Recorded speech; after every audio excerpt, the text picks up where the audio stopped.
About a month ago, I was asked to give a speech to the Silver Wheels Cycling Club, which I'm a member of. They wanted to know about RAGBRAI and my experience at RAGBRAI, also about my ride coming home. So tonight, at their general meeting, I was able to do that. We recorded it for members who happened to not be able to attend the meeting because we had about a dozen people who were out camping this week. But I also want to share it with my YouTube subscribers. Here's um, the uh, presentation I gave to the Silver Wheels Cycling Club members tonight. Who's quite the adventurer, so he's going to present this year's adventure. Hello, everyone. For those who haven't met before, I'm Brent Westover. A little bit of history. Last year, I did the Appalachian Trail, and when I did the Appalachian Trail, I was trying to figure out when I was doing that, how am I going to get home? And I wasn't ready for the adventure to end, so I bought a bicycle and rode a bicycle home from Maine back to Ohio. And Tom heard about that and said, "Hey, why don't you join our cycling club?" We can't And see you in the video. Okay. Oh, there you. Oh, no, wait. That's okay. Okay, we can see you now. Go ahead. So that's all right. If they can't see me, they know what I look like already. I've known Tom and Eva for a long time, and Tom said you should join our cycling club. So here I am. I decided after I did the Maine to Ohio that I was going to do it cross country. I'm going to do it in stages. So that was stage 1 last year, and stage 2 this year was Omaha, Nebraska to back to home. I chose Omaha, Nebraska because that was very close to where RAGBRAI started, and I have a friend who's a paraplegic, uses a hand cycle for a bike, and he does the RAGBRAI every year. And I said, hey, if I'm going to do this, I might as well take this opportunity to ride with him because I've never ridden with him before. And so we worked it all out and planned on riding with him. And 2 weeks before RAGBRAI, he tore his rotator cuff doing his second triathlon of the year. And he stresses to me, it was my second of the year. And it's like, okay. So anyway, I had already made all the reservations and was committed. And so I did RAGBRAI, and then I did the ride home. So as I put up here, oh, what an adventure. So RAGBRAI is the oldest long-distance multi-day ride. It was first done in 1973. It was done by the local paper as a publicity thing, and it took off. They limited to 2,000 they limited it to 8,500 week-long riders, but there's about 20,000 that participate each year because you have day riders as well. So think about moving across to Iowa with 20,000 other people. It's quite an adventure, and you'll see from some of the pictures what that looks like. It's been the inspiration of over 200 long-distance rides, including GOBA. It is a week-long trip that goes all the way across Iowa. They choose different routes each year. This year it was the southern route, and if anybody tells you Iowa's flat, it's not. It's as flat as a waffle. It is very hilly. So this year the trip was 434 miles at 18,375 feet of climb, to give you an idea of how flat it was. And I zoomed this in a little bit so you can see what our course looked like across. We started in Glenwood on the first day. The cities that are in the green banners are the places where we stayed the night, are called host towns. And then the other towns that are listed along there are pass-through towns or meetup towns. And I'll talk a little bit about those as I go along. But as you can see, I don't know if you can see from up there, but I mean, some of the days we're doing 40 miles, some of the days we're doing 82 miles, 75 miles. And then we continue on for day 5 and day 6 and day 7. And day 7 we end in Burlington, and you can dip your tires in the Mississippi when you get to Burlington.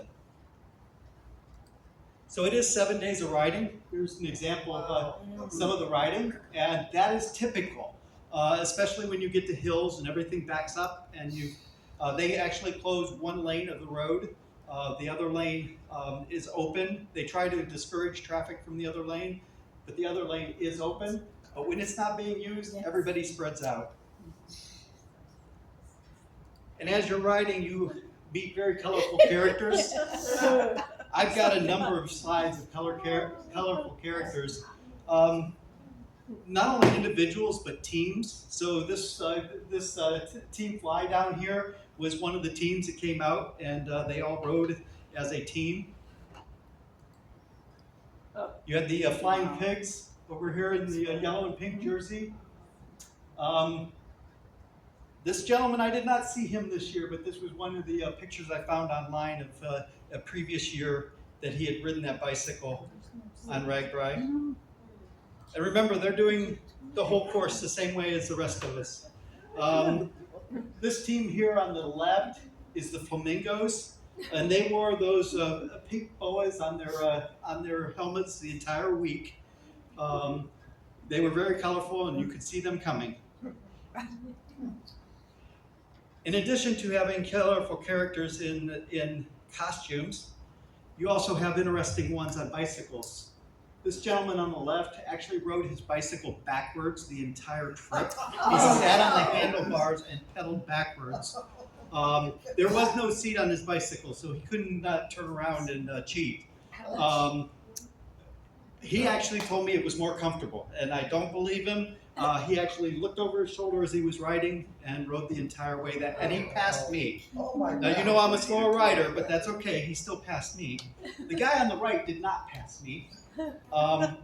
He was actually doing a cross country. He had started out in California and was going across country. He timed it to be in RAGBRAI. On the 85-mile day, it took him 18 hours to ride the high wheeler on the RAGBRAI. So as I did my trip, including the Appalachian Trail and last year, I video blogged on YouTube my trip. So I did a number of interviews and video, and the videos you see are just segments of videos I took while I was doing that. Hey guys, you meet all kinds of colorful characters. This is Team Flamingo. You guys introduce yourself?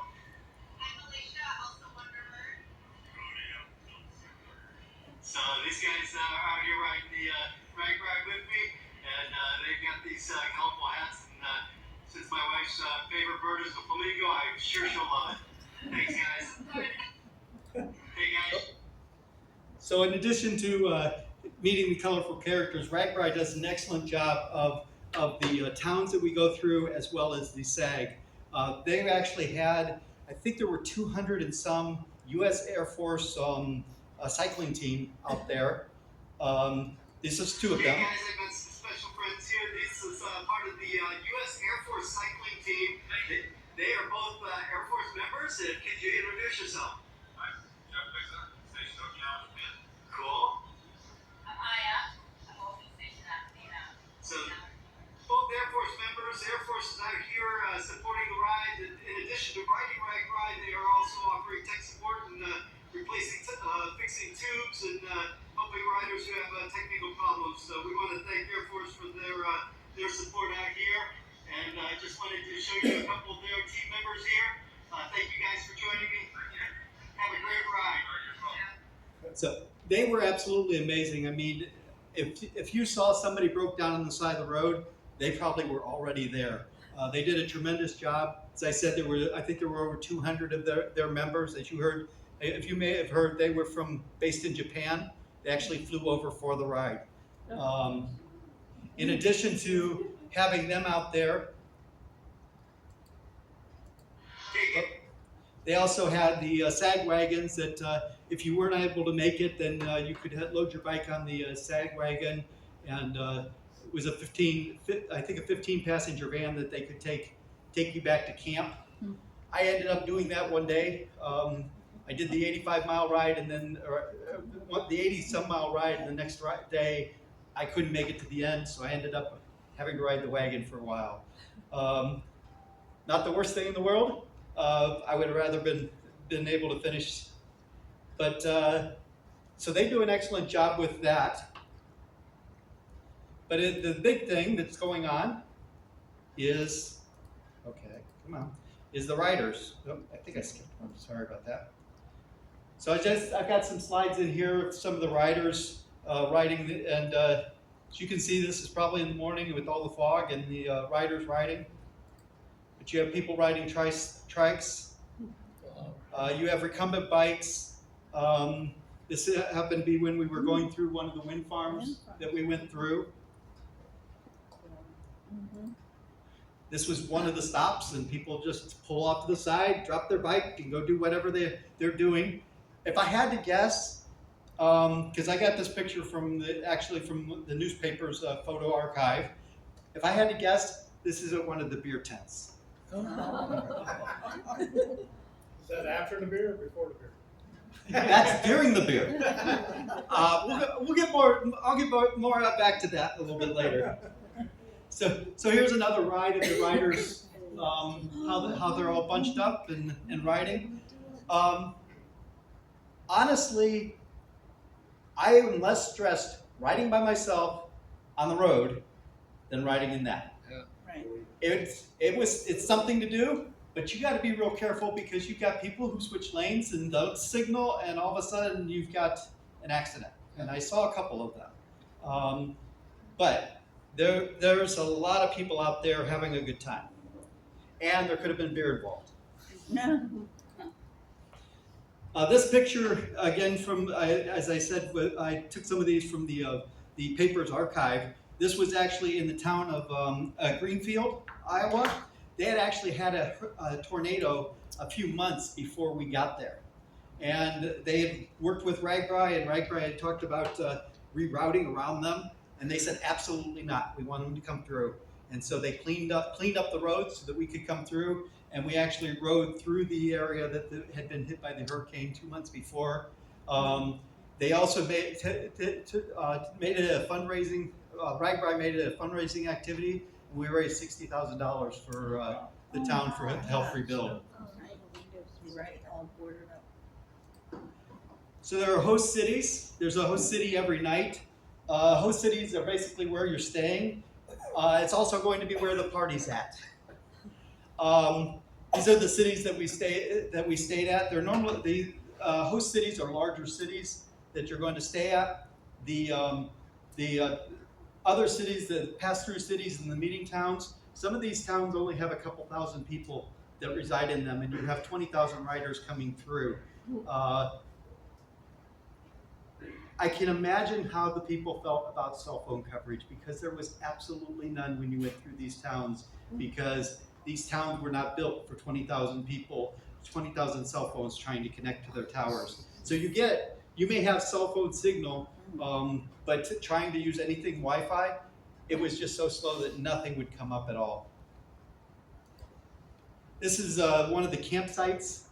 So you have a lot of people camping. You have other people who stay in RVs, stay in hotels, but there was a lot of people camping. RAGBRAI is a little bit different than GOBA. For those of you who have done GOBA, GOBA does their own camping. RAGBRAI does their own camping as well. But RAGBRAI also has what they call charters. And the charter basically takes that section of camping, logistics of moving things, water, showers, all those kinds of things. And you sign up with a charter that you're going to go with. Cost-wise, it's about the same as GOBA, because GOBA it's all one price, but with RAGBRAI you pay for the riding and you pay for the charter. You can do the camping on your own, but it's not recommended for anybody who hasn't done RAGBRAI before to try to do the logistics on that. And I can understand why with trying to get into towns and find places. The meetup towns, or the pass-through towns, these are towns that you're going to pass through as you go along. There's normally 3 to 5 of these every day. These are where you're going to get, you're going to do your water stops, your bathrooms, the bicycle repairs, lunch, all those kinds of things. It's kind of cool going through these towns. As I said, these are very small towns. This is Elliott, Iowa. You can see the number of people that are there in this picture. The interesting thing is you don't ride through a pass-through town. You walk through a pass-through town. There are so many bicycles. It's so backed up that you have to get off the bike. You can't try to ride through it unless you're one of the very first ones going through the town. It's interesting because you actually have some people who leave before dawn to ride just so they can go through towns. That's not most people though. All the towns are very welcoming. There's different ways. Some of them have signs. Lewis, Iowa had this great big flag hung up on the entrance to town.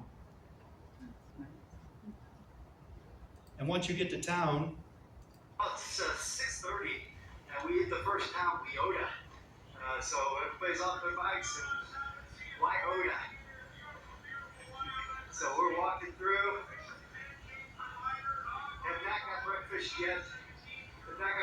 yet. So maybe I'll get breakfast. Ouch.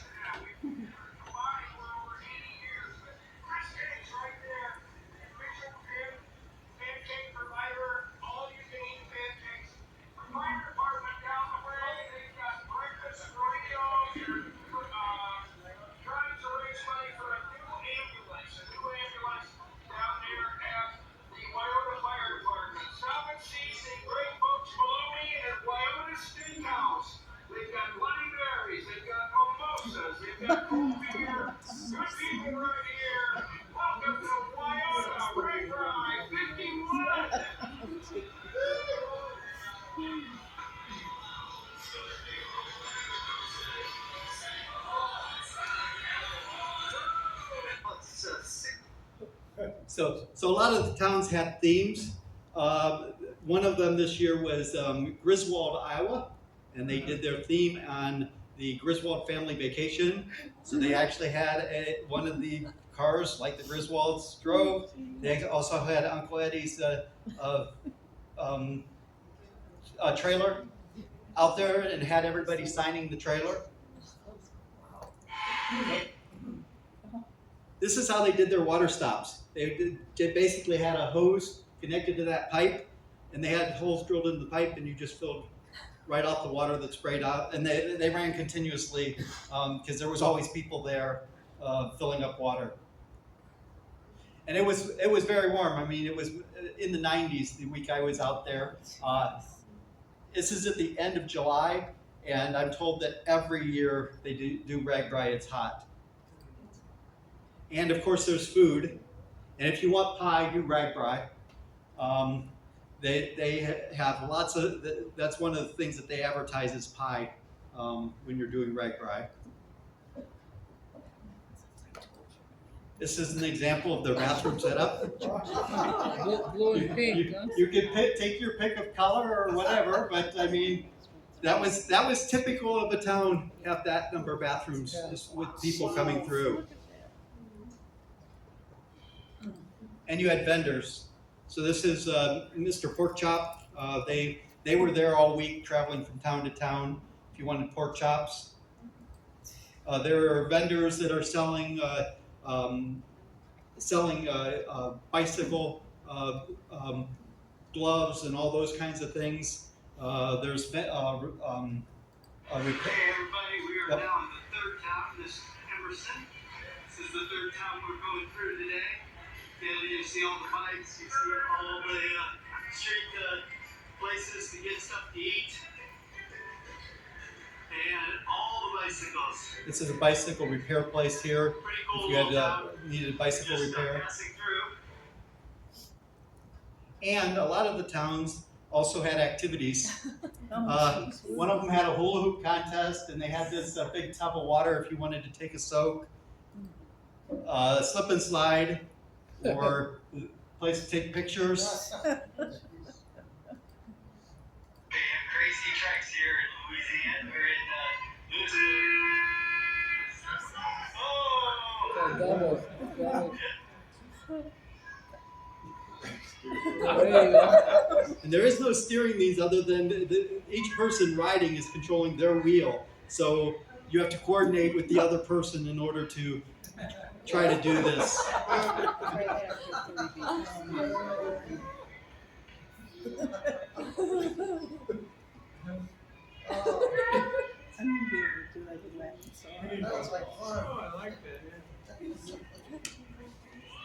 Try that after 3 beers.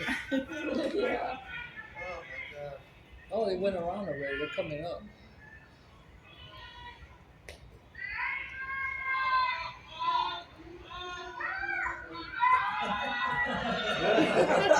Backward, back.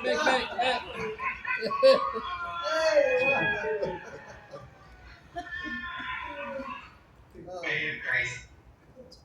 Out here they're doing skill throwing. And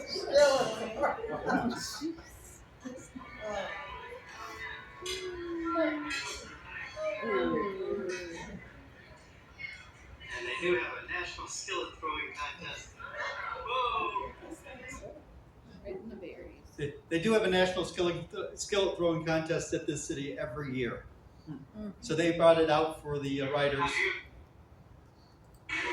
here at the cafe booth. They're selling water and pop, and one of the best strawberry lemonades I've had. So it's a great something here.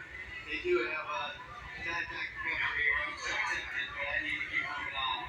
But I was happy to be able to support the FFA 4-H their scholarship program.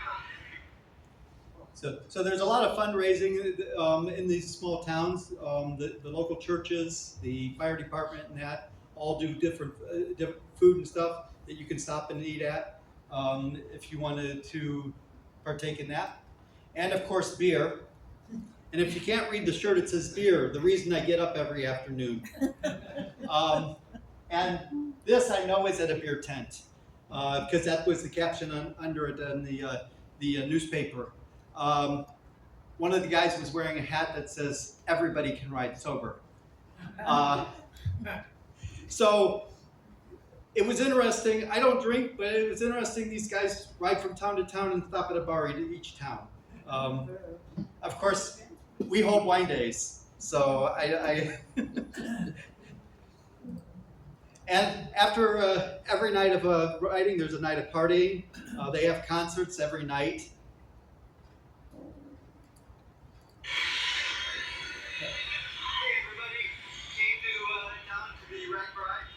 Of course, you have all the vendors, and this place is pretty isolated. It's down here. You can probably hear the music in the background. The main stage is rocking down here, but you have all the vendors, the bike shops, all that down here. Some food trucks. So I'm going to find something to eat down here, but I just wanted to check in from here. I'm going to avoid going down there where the music's at. So, and at some point, all good rides have to come to an end. And on the final day, you end up at the Mississippi, and you can dip your wheels in the Mississippi. So at the end of that ride, that was not my end. I still needed to get home. So I did I rode home self-supported. And this is roughly my route that is up here. So I started in Burlington, went up right below Chicago, came across Indiana, through Toledo, and then down to home.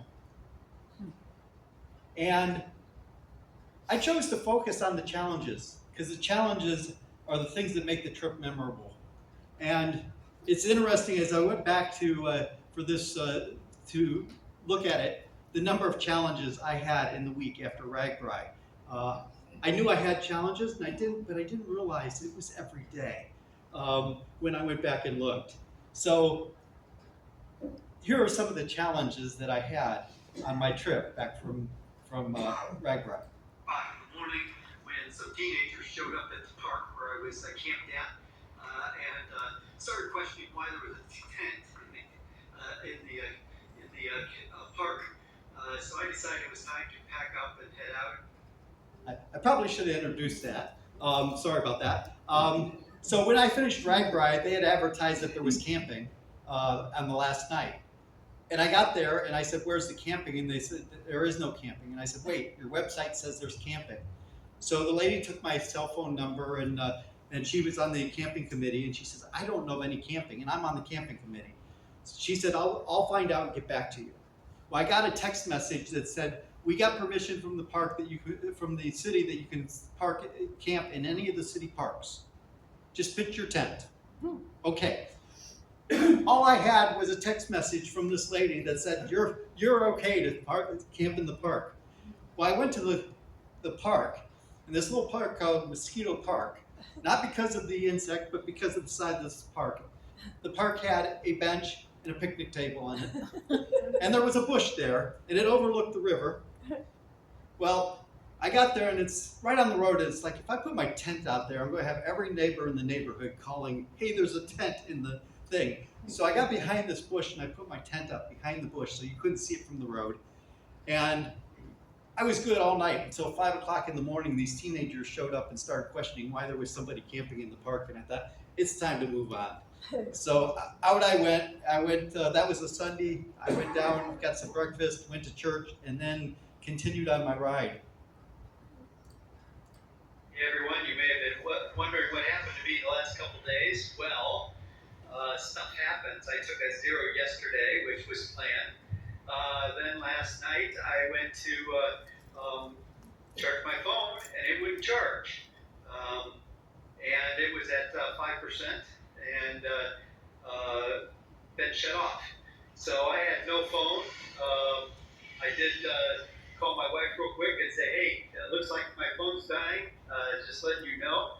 And so it was time for plan B, figure out what I needed to do to get moving again. So a bunch of things went through the works today.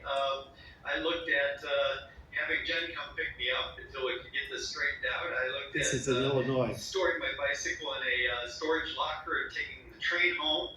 I looked at getting a bike box and saying, "Forget it, just go home," and calling it quits on this trip. If I had stored it on the locker, I'd come back next month and finish. The other option was to get a bus ride down to Peoria, Illinois, to pick up a new phone at T-Mobile, which is my carrier. That was the closest place to get one. 2 I hours ended up away. going to Walmart to see if they could fix my phone because they had a Walmart tech center. They were not able to fix it, but they were able to plug it in and said, "Hey, it's getting a little bit of a charge, not much." And when I tried it, it came on and turned right back off. It's like, okay, let's look at other options. Well, they sold me this phone here, which is a pay-as-you-go phone. So I paid for 1 month of a pay-as-you-go phone so that I'll have a phone to get home with. The phone is now going through update modes. It's loading all my apps, so I can get my information downloaded and get my maps back up and running so I have my navigation to continue on. Without a phone, I had no navigation, wouldn't be able to continue, had really no way of going home by bike without some way of doing navigation. And even doing paper cue sheets would not really work for a 8-hour day trying to keep track of. If you make one wrong turn, you're pretty much out of it because you're no longer on your map. So this is the best way to go. It cost me a little money for a new phone, but at least I get to keep moving. So that's what happened to Yellow today. Sorry for missing some videos for you, but it is what it is. And we'll hopefully continue on the road tomorrow, assuming my phone gets all the updates it needs, and I can continue with the navigation. I'll let you know. Thanks, guys. Have a great day. So I mentioned I took a zero. That basically means I decided that I wasn't going to ride that day. I had ridden 7 days straight with RAGBRAI, then the day down, and so that was 8 days straight. Took a day off. The next day was when my cell phone died, so I lost another day there. And then Hey everyone, you may have been. this is the Hey next everybody, morning. it's now 7 o'clock. It's still pouring down rain. It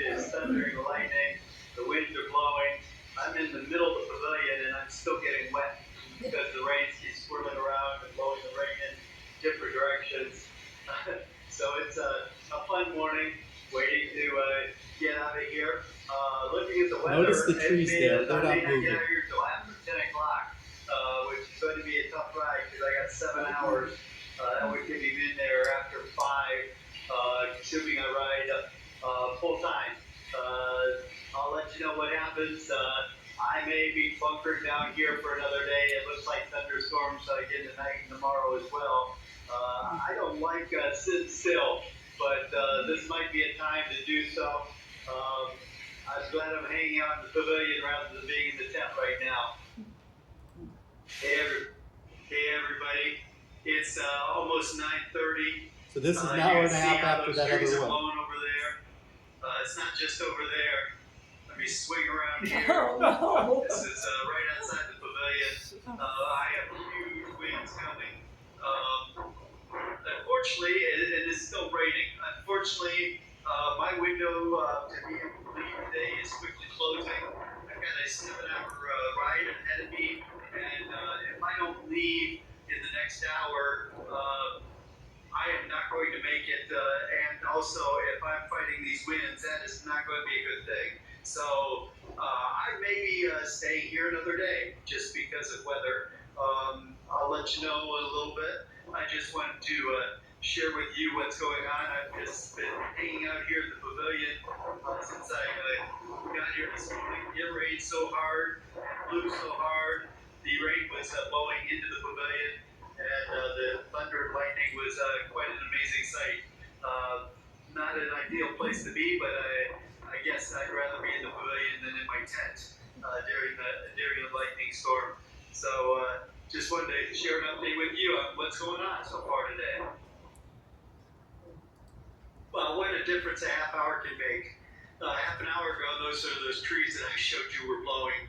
The winds died down here to a manageable level. The sun's actually come out, and it's actually starting to look nice out there. It's 9:45 here, and I'm getting ready to head on out. I think I'm going to let it give it about another 15 minutes to dry off a little bit. So the roads are a little bit drier when I head out there, but I'm heading out. I've got a 7-hour ride, so I should be in camp 5 or 6 o'clock tonight. Fill you in later. Thanks, guys. Bye. So one memorable statement that I made there was, I'd rather be in the pavilion than in my tent in the thunder lightning. One night later. Good morning, everybody. It's 2 o'clock in the morning. I've broken down my camp because the winds picked up and it's thundering. As you can see the lightning out there. It's supposed to rain pretty hard here, so I have retreated to the bathrooms. The bathrooms here are just pit toilets, but they are pretty sturdy concrete buildings. So I'm going to hang out there for a little while, rather than trying to stay in my tent for a thunderstorm. So the pit toilets literally were an 8-foot by 8-foot cement building. I propped the door open, put my air mattress on the floor, put my tent, my bike, and all my bags in there, and ended up sleeping in there from about 2 o'clock in the morning until the time I got up to leave. I got home. My wife says, "I can't believe you slept there," and I says, "Would you rather I stayed in the tent?" She says, "Nope, you probably made a good choice." On your bucket list. Yeah. One night later. Here at Bullfrog Lake Campgrounds. It was a 66.3-mile day. Some interesting stuff happened on that. I want extra credit. And I don't think they give extra credit on bike rides. But 40 miles of that 66 miles was actually the Illinois-Michigan canal, which was the crushed limestone. So it's probably like riding double on the road because of the rolling resistance. You're constantly pedaling. So I had 40 miles of that. Leave 16 miles. About 10 of that was road. Actually, I take that back. That leaves 26 miles. 15 of that was road. and the rest was paved trail. So I got a little bit of a sunburn on my nose, I can see, I think. Anyway, it's been a very long day. As I said, 66.3 miles. The interesting things that happened today. My GPS put me on the divided highway. So I had to find the next exit and get off, and then it wanted to do it to get back on the divided highway. Instead, I took a little bit of a detour. That's what accounts for the extra couple miles today. Originally, I said it was supposed to be 64 miles. The other thing is, I made reservations at Camp Sullivan through Bullfrog Lake Campground. I figured Camp Sullivan was actually part of their campsite. Turns out Camp Sullivan is 13 miles from Camp Bullfrog. So I got here and they said, you don't have reservations here, you're 13 miles down the road. Well, after 66 miles, I don't think I can do another 13. They took pity on me and they put me in group camping, which I don't care. It's very primitive, there's no electric, there's no water, nothing. There's very few trees. That's okay. All I'm going to do is sleep there for a while. There was one piece I missed in that, and that was. I forgot to mention one more thing. The last 1.2 miles that my GPS brought me in actually brought me in on a mountain bike course that was dirt, which I had that rained. So there was a little bit of mud, but it was up and around, and you'll see at the end of the video. It goes kind of funny because they brought me in on this BMX mountain bike trail. It was nuts. I ended up pushing the bike most of the time on that because the road tires definitely would not have had much grip. So, but made it to camp. That's what matters. So it was 1.2 miles of pushing the bike. That wasn't bad. What I failed to mention on here was when I got done with that 1.2 miles, I got to the end and I could see camp. I could see the campers and stuff, and there was an 8-foot chain link fence between me and camp. And I was thinking, oh man, what am I going to do? I sat down against the fence and started drinking some water, and I looked down the fence and it goes into the woods. And I was wondering, how far does that fence actually go? So I got up and I started walking down the fence. They only ran it about 100 yards into the woods. So I went back, got the bike, and pushed it around the end of the fence, and it got to the campsite. Or I would have had another 1.2 mile walk out, and then an 7 or 8 mile ride back down to camp after that. So when you're doing long distance riding, things happen, and it's a lot of logistics planning and figuring out how am I going to manage the situation. It doesn't always go as planned. 2 days later, I had actually got sick the next day. This was the second day. Hey everybody, I had a 29.2 mile day today, and unfortunately I'm calling it quits on my ride home. I'm at McDonald's waiting for my wife to show up to pick me up. Just not feeling it the last couple days. It's just been, my body is telling me it's time to slow down for a bit. And so I ended up calling my wife and asking her to come pick me up. So I do plan on picking it back up. I only have like three and a half days left of travel to get back home. So at some point I'll have to come back out and finish this section, but not right now. As I said, the body just is not working for me right now, and I got leg cramps and stomach issues, and just not holding down food real well right now.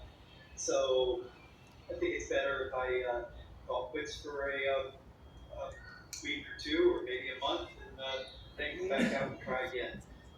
Thanks for joining me, and I'll let you know when I'm going to be coming back out and redoing this section. Thanks, everybody. Bye.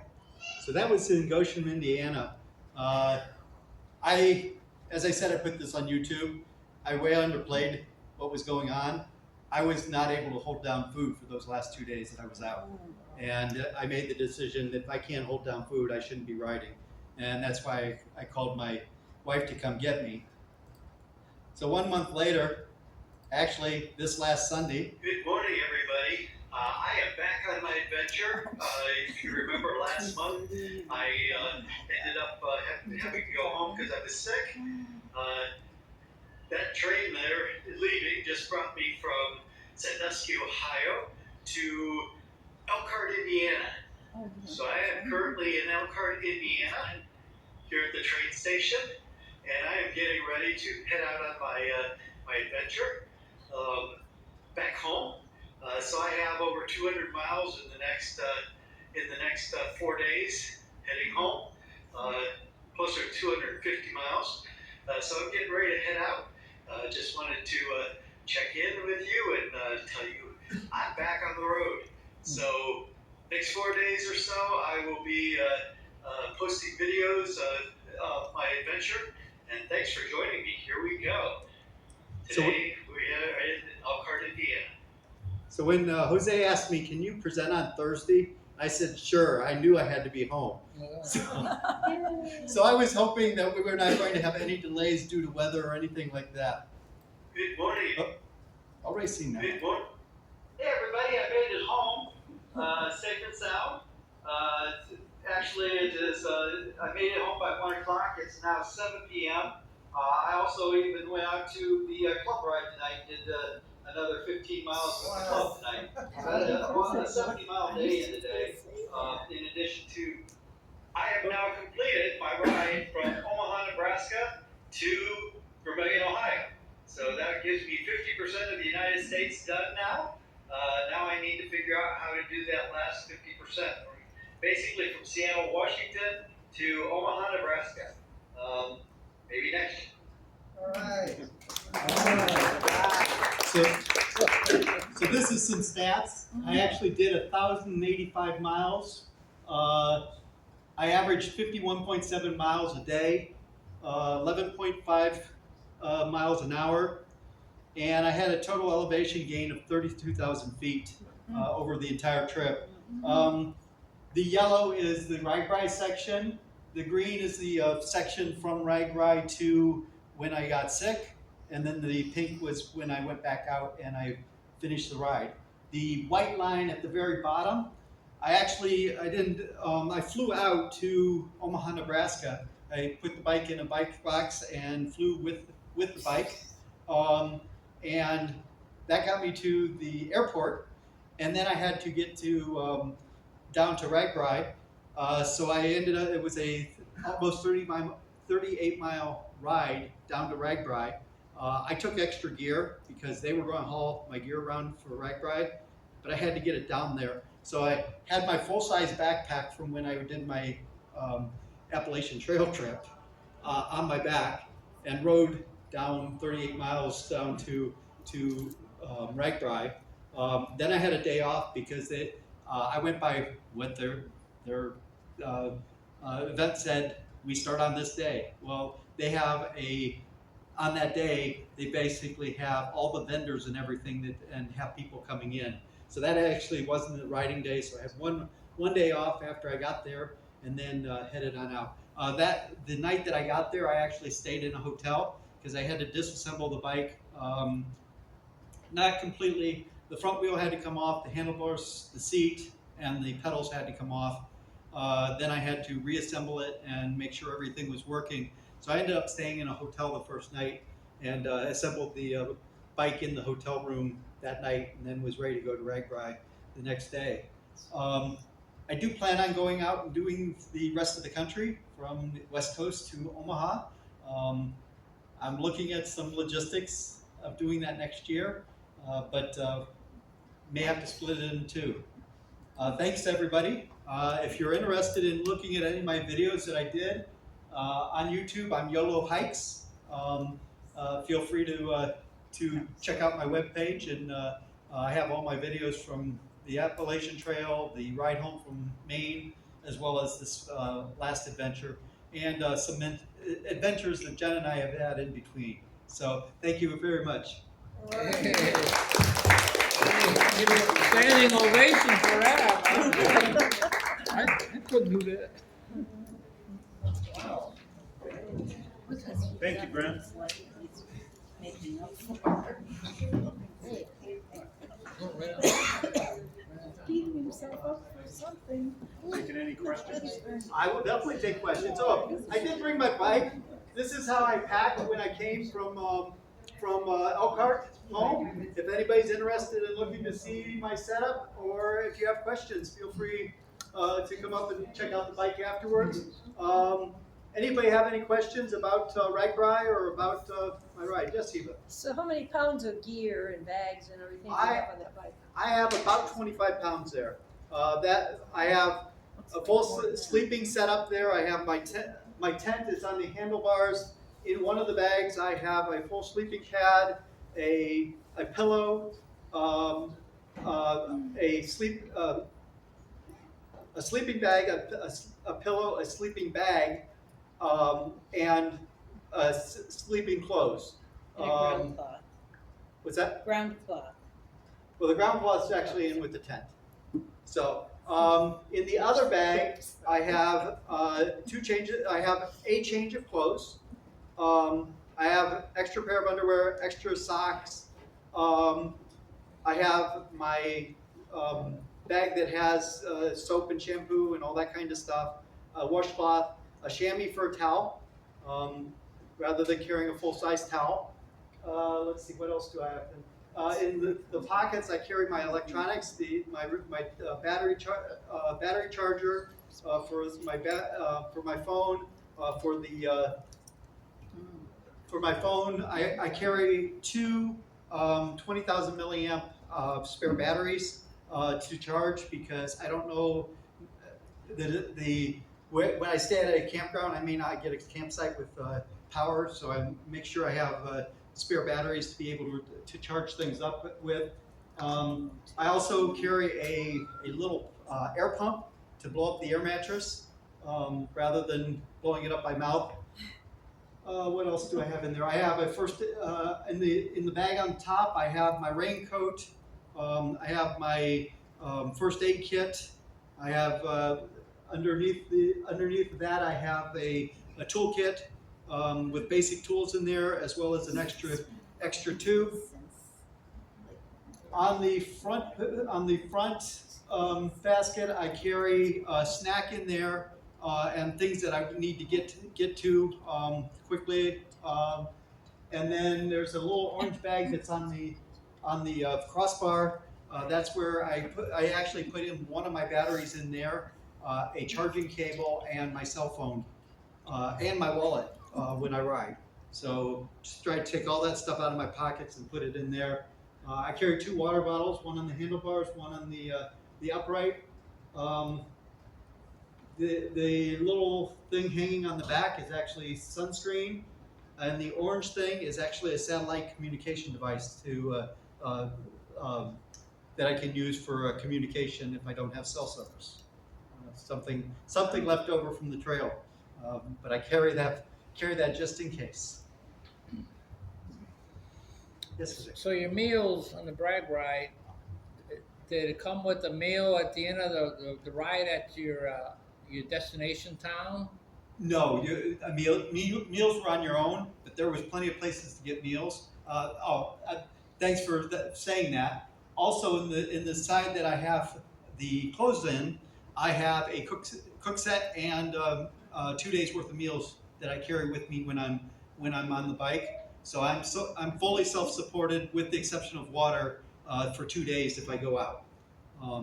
I do not have to stop at a restaurant or anything if I don't want to.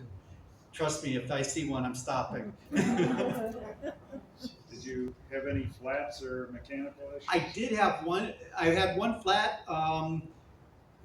When you travel on the plane, you have a change in air pressure when you go up. So you end up having to flatten your tires before you go. When I filled it back up, I pinched the tube. And so right out of the gate, after I got before I even left the hotel parking lot, that first night I had to change a tube. And then one time on my ride home from Goshen, or from Elkhart home, I got a flat tire, and I changed the flat tire on the side of the road. So flat tires was it. Oh, no, that's not true. in Elmore, Ohio, I was my chain. I was experiencing a problem with every once in a while it would change gears on its own, and also it was when I was in the faster gears, it was rubbing on the front derailleur. And I happened to come across the bike shop that was open, and I stopped by and said, "Hey, by any chance you have a minute to look at this?" He said, "Sure, no problem." Well, had a couple things. The chain had stretched, and so they replaced the chain for me. And they also found that one of my cable sleeves was damaged, Yeah. and they did that, and they tuned it up and got me back on the road. It was much quieter after that, and more efficient for riding. So I was glad to actually get that taken care of. He said, "Oh, this can wait till you get home." And I says, "You got a chain?" He says, "Yeah." I said, "Go ahead and do it." So get it done while I could. Well, Any other questions? Would you do it again? Would I do that section again? No, I've done that section.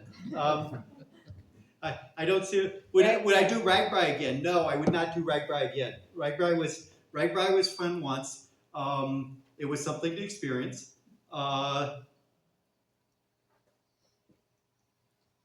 For me, it was I just thought it was very stressful riding with that many riders at the same time. It's a real interesting environment. I mean, if you've never done GOBA, GOBA is something to experience. GOBA is a lot more mild than RAGBRAI because there's a whole lot less people. But if you've never done GOBA, I recommend you do GOBA sometime. If you want an adventure, definitely do RAGBRAI. There's people that have done it for 20 some years, come back and do it every year. I don't think I'll be doing it again, simply because I've done it, and there's too many other things in life to do. So. Okay, thanks. How much time did it take you to plan the route from the end of RAGBRAI to get you home? It took me less than a week to plan it. And basically the way I planned it is I went and used Google Maps, and I put get me from Elkhart, or get me from where RAGBRAI ends to home. That got me the basic, and I put it in bicycle mode. That got me the basic route of the way I was going to go home. And then I said, okay, now find me all the campgrounds that are on that route. And I used that to find where I was going to spend the nights as I went along. So that got me my end-to-end point for each day. And then once I had that, I actually used Ride with GPS and said, take me from this point to this point. And I used Ride with GPS on my ride back for most of that trip. Ride with GPS does a great job until you get off course. And then not so much. And it's not bad if you're riding and you get off course, you can look and say, okay, I need to go here. But what happens if you can't get to the campground that you're going to? So now my end point for today isn't where it was supposed to be. My beginning point tomorrow isn't where it's supposed to be. And it may be in the wrong direction. I mean, I may have had a campground that was up here and now I'm down here. In those circumstances, I resort back to Google Maps and say, hey, find me the best route to get there. I record everything with Ride with GPS.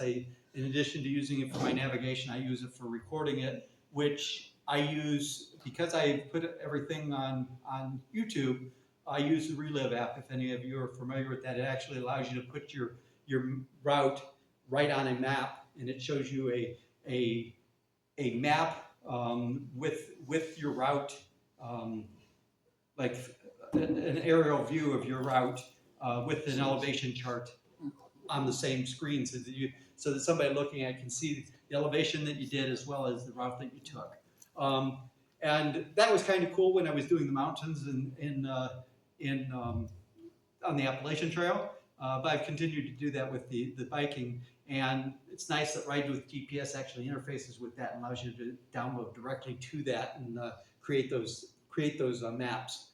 So I use Ride with GPS to record record that, and normally I use that for navigation, but if not, I'll use Google Maps. And